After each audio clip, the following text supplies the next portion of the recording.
আজকেই তোমার আমি ডিভোর্স দিব। তুই আমারে কি ডিভোর্স দিবি? ডিভোর্স তো আমি তোরে দিব। কি রে মামা বুঝলাম না, বিয়ে হয়েছে মাত্র কয়দিন হয়েছে, এখনই তোরা ডিভোর্সের কথা কইতাছিস? আরে মামা তোরে কি কমু, বিয়া করানোর পর তো এটা কোনো জীবন মামা, জীবন না আমার তেজপাত হয়ে গেছে বেটা, ঠিক মতো খাইতে পারি না, ঘুমের শান্তি নেই, যজ্ঞ শান্তি নেই। শোন, খালি বিয়া করলে হয় না, সংসার ভালোভাবে মেনটেন করতে হয়। আসলেই তো মামা, তুই সংসার কেমনে মেনটেন করস? 3 বছর ধরে তুই বিয়া করছিস, আজ পর্যন্ত একটা ঝগড়া শুনলাম না, একটা কাহিনী শুনলাম না, কোনোদিন কথা কাটাকাটিও তো হয় না। তোকে এই সুখে থাকার রহস্যটা কি? সুখে থাকার রহস্য কিরে ঠিক মতো পরিষ্কার কর, বাথরুম থেকে গন্ধ আসে। করতেছি, একদম নিট অ্যান্ড ক্লিন বানায় রাখতেছি, কোনো সমস্যা নেই। প্রত্যেকবার তো এটাই বলস, তারপর তো রেজাল্ট খারাপ হয়। রেজাল্ট খারাপ তো দিন হয়েছে যেদিন তোমার বিয়ে করছি। আমাকে কিছু বললি? না না, কিছু না কিছু না। ভালো ভালো কর। তুমি দেখো, একদম তোমার ফেস দেখতে পারবা কি পরিষ্কার করছি, দেখছো?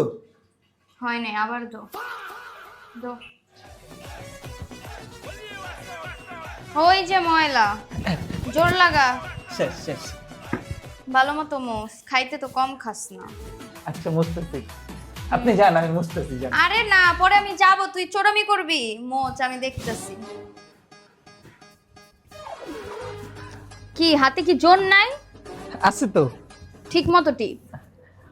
পারলে একটু গলাটা টিপ্পা দিন। কিছু বললি তুই? না না, কিছু না কিছু না।